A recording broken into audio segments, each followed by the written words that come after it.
한때 대권 유력 주자로 꼽히기도 했었는데 한순간 정계에서 사라졌죠. 최근 8년 만에 공식 석상에 등장하면서 그 의미를 두고 여러 해석들이 분분합니다. 특히 지방선거를 앞두고 등장했다는 점에서 눈길을 좀 끌고 있습니다. 과거 안전지사의 모습 잠깐 볼까요?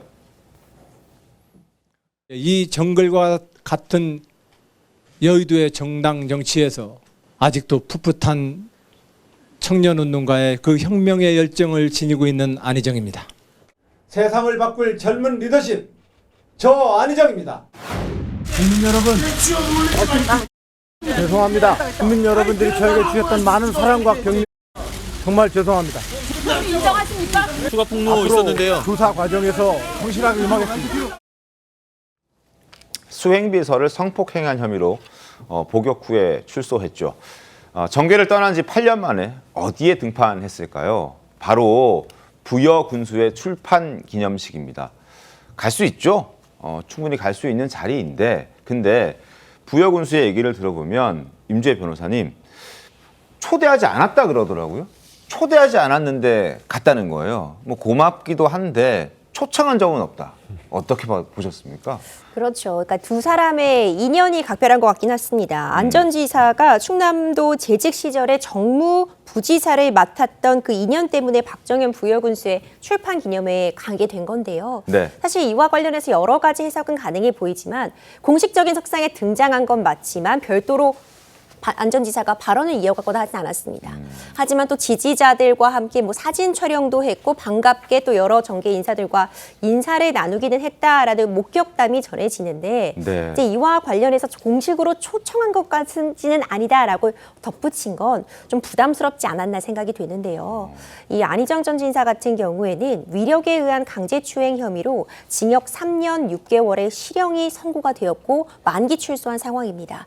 10년간 피선거권이 제한되는 굉장히 중형에 처해진 상황이기 때문에 물론 개인적인 인연에 이끌려서 당연히 참석은 할 수 있겠지만 정치를 또다시 하려는 것 아니냐 내지는 영향력을 행사하려는 것 아니냐라는 비판 내지는 그런 목소리들이 나오자 이제 부여군수 입장에서도 조금은 좀 더 보수적으로 접근하는 직접 초청한 것은 아니다. 하지만 와주셔서 정말 감사하다 정도로 입장을 정리한 것 같아 보입니다.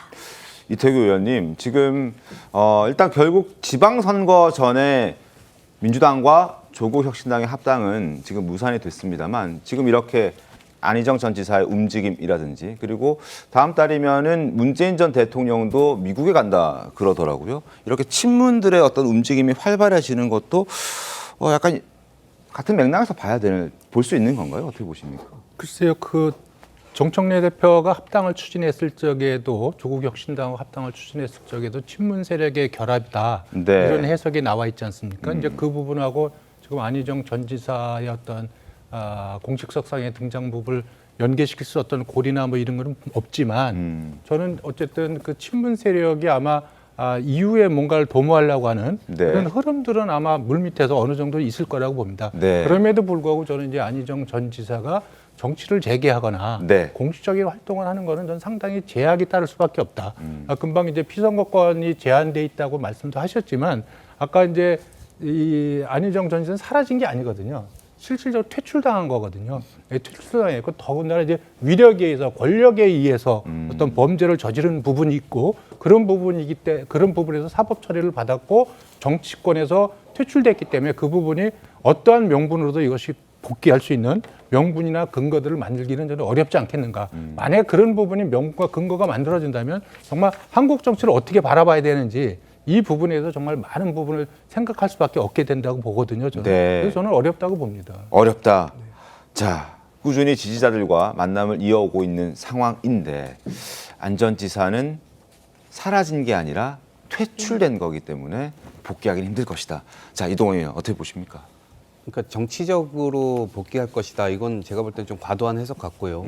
다만 한편에서는 공개석상에 이 자리를 한 것만으로도 왜 아직도 저런 범죄자가 이렇게 공식적 석상에 나타나냐 이렇게 비판을 하시던데 저는 그것도 좀 과도하다고 봅니다. 왜냐하면 대법에서 판결을 받았고 또 복역도 일정 부분 했고 그래서 나름대로는 아마 부끄러운 마음을 가지고 참회의 시간을 많이 보냈을 거예요. 그래서 영원히 뭐 죽을 때까지 뭐 아무 데도 나오면 안 된다라고 하는 뭐 피해자 입장에서의 심정은 이해가 되나 일정 부분 또 어느 정도의 시간이 좀 지나면 그런 자유로운 어떤 생활을 또 할 수 있고 거기 또 참여를 전제로 한다면요. 이제 그런 부분들을 또 이해되는 측면들도 있어서요. 이제 저렇게 뭐 정치적인 뭐 동료들, 옛날 동료들 찾아가서 격려하고 하는 것들 정도까지는 저는 뭐 용인할 수 있지 않을까 싶습니다.